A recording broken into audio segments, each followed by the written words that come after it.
Yeah, next on the Marmy Rock Show, we have got one-third of the band Small Town Titans. They're good friends of the Marmy Rock Show. We've been following these guys for, it seems like, years and years now. They've got a brand-new album out called Reflection. Just came out on April the 4th, and we have Phil Freeman, their vocalist, on the line right now. Phil, welcome to the show. Thank you so much, brother. Pleasure to be here. So you've got a lot to talk about. I don't know what you want to start with first, the album or the tour. So let's just roll the dice and talk about the big tour you've got about to kick off here. Tell everybody about that. Sure. Yeah, we're very excited, and obviously we just dropped a new album, so we're touring in support of that with Artifice this May. We're starting in Tennessee, and we're going to be hitting all kinds of states in the Midwest area. It's a very extensive tour. We're going to be very, very busy and really, really excited. I think the thing that I'm looking forward to most is hitting up Texas. It'll be the first time that we ever play in that state. So, very excited. Now, how did you and Artifice hook up together? I actually saw you up at the Artifice show not too long ago out in Western Maryland somewhere. How did you guys hook up and decide to tour together? That's a great question. We were working with a mutual booking agent at the time, and that's how we actually got our first tour booked, and we actually toured with them a couple of times in the summer of 2015, and we just hit it off so well that we ended up starting working with their management company, and it's been a really, really great process so far. Really awesome stuff. But yeah, that's how we know Artifice. It's through just being cool with each other, so while we were on the road. So we have a lot of great memories with those guys, and they're really, really fun to be around. You guys will gel really nicely together on the stage. It's a great combination. So, Reflections is out now. Let's tell the world all about it. So let's start by, where was that thing recorded and produced, and who produced it? It was recorded and produced by Kevin Cifera at Hybrid Studios. He has his own personal studio out in eastern Pennsylvania. It's right around the Allentown, Bethlehem area. And he did some really great work for us. We spent an entire week recording in February. It was the first week of February that we went into the studio, and we kept that thing hush-hush and secret and released the surprise on April Fool's. However, it was no joke. We definitely, and we just actually had one of our record release parties last night at Tubby's, and what was so phenomenal about the whole experience was the fact that all of our fans already knew all the words to all of our new stuff in just 1 week. I was amazed. I was very taken aback and even. It was great. Well, you guys got a real loyal following up there at that Tubby's region, man. I know that whole, it's not exactly even in your hometown, but that crowd up in that that central northern Pennsylvania loves you guys. Yeah. Hey, let's talk about a couple songs on the album, and let's start with Rowdy and Restless. Now, there's a harmonica in that song. Who's playing the harmonica on that? That is me, my friend. That is me. I've been playing harmonica, or at least dabbling with it, ever since I was 3 years old.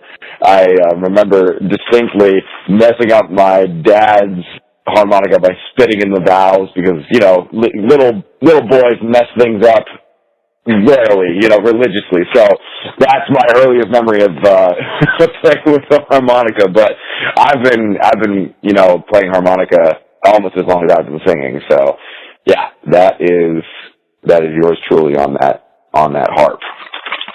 So we got a glimpse a little while ago of one of the songs that's out on the album that came out as a single is We Owe You the Truth, and I'm kind of taken by the lyrics. It references The Voice and American Idol. Can you tell people that are new to the record what that tune's speaking about?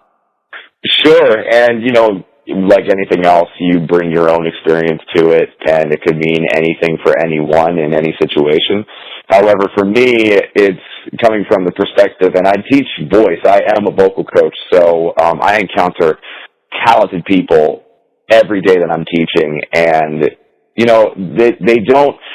We live in a society that's based on validation, and we don't need people to tell us that we're talented. We can figure that out on our own, and we can figure that out for ourselves and have a joyous, wonderful experience, playing in front of people. And there's no need to go full tilt and, try to be a star and be famous and make tons and tons of money, because it just goes to show, we even see, celebrities now, money does not buy happiness. And, that's what that's about. It's about, if that's what you want, that's great, but at the end of the day, it's not going to be the only thing that makes you happy, so. One of the things I always enjoy seeing is when people see you for the first time, you're kind of like a well-kept vocal secret, because a lot of people don't realize like the range of how powerful your voice is. But now, my question is, first of all, how many octaves can you actually sing? And secondly, when you teach people, can you increase that with people?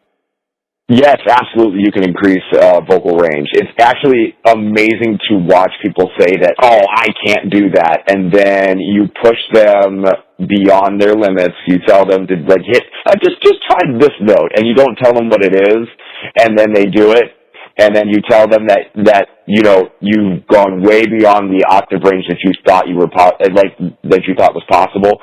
That's an amazing experience for them, and an amazing experience for me to watch them contradict what they had said just a couple of seconds earlier. So it is absolutely possible to develop a strong 2, 3, 4 octave range, and that anybody can do that if they set their mind to it. So, but I do actually hit. What is your capability there? Well, measurable or not measurable, really? On the daily, I can hit a 4 octave range. That's pretty much any day, unless I have a terrible cold.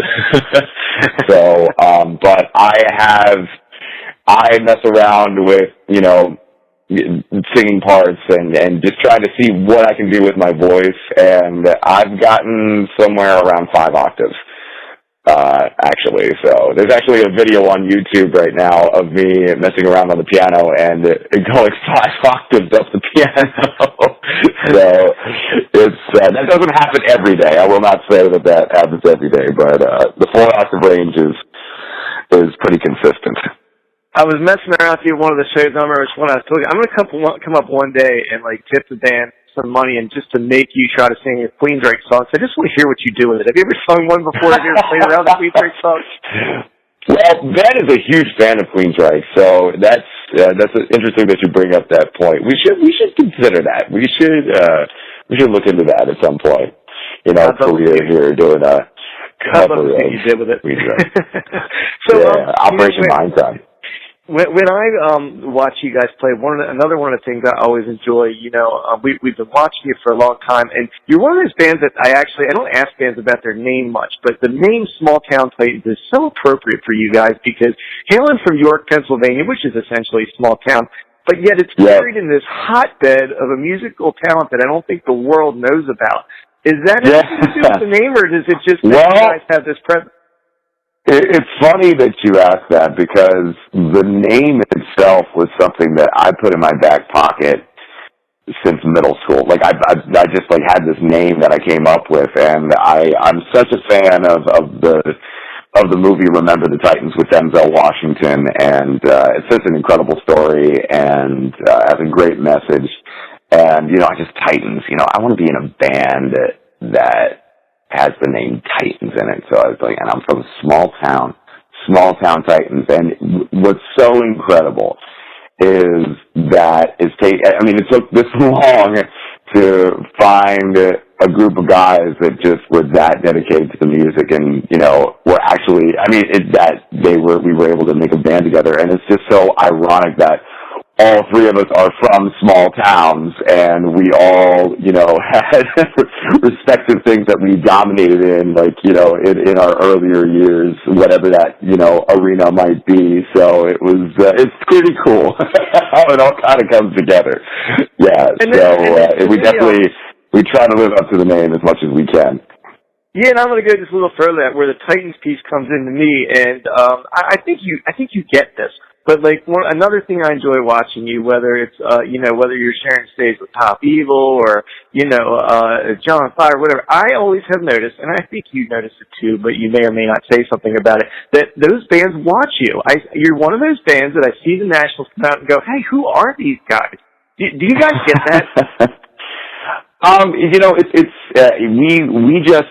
We really appreciate that. That's very humbling for us. We're just doing what we absolutely love, and we just go up on stage, and it's just about connection with the fans and everybody that's out there. So,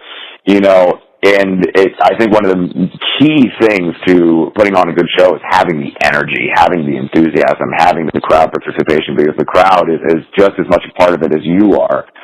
So, with that said, if that catches the attention of Nationals, that's great. The fans are number one in our priority, and we've had some really awesome down-to-earth relationships with some of those national openers. We really hit it off, and it's one of those things where the energy from the stage, it carries over and into the life off the stage, and it's shared among everybody that's involved. So we're very appreciative when nationals come up to us and say that we have a good thing going on. It's an incredible feeling when they say that. But just as incredible when a fan comes up, and tells us their life story and how one of our songs had, an impact on their life. That has just as much of an impact on us. Hey, so one more thing. We mentioned the tour again. All kinds of tour dates. Go check out Small Town Titans webpage. You can find all those. Are you guys? A lot of bands are doing this now. Fans seem to like it. Are you going to be doing any the VIP meet and greet experiences or any special promos during the tour? If we have any of those, they will be posted on our social media and on our website. We'll definitely have all kinds of updates on that. So if we do have any VIP packages, you can find all the information on www.smalltowntitans.com and at all of our social media. So, Phil, man, I appreciate you being here. Once again, the new album, Reflection, is out. It was kind of a well-kept secret, as you mentioned, but it's all over the place now. It came out on April the 4th. You can pick that one up online, or better yet, pick it up from the band at a show, and they go on tour with Artifice. Go out and check that out as well. So, Phil, thanks so much for being a guest on the show again. We always love having you here. No problem, man. Always a pleasure. You guys rock.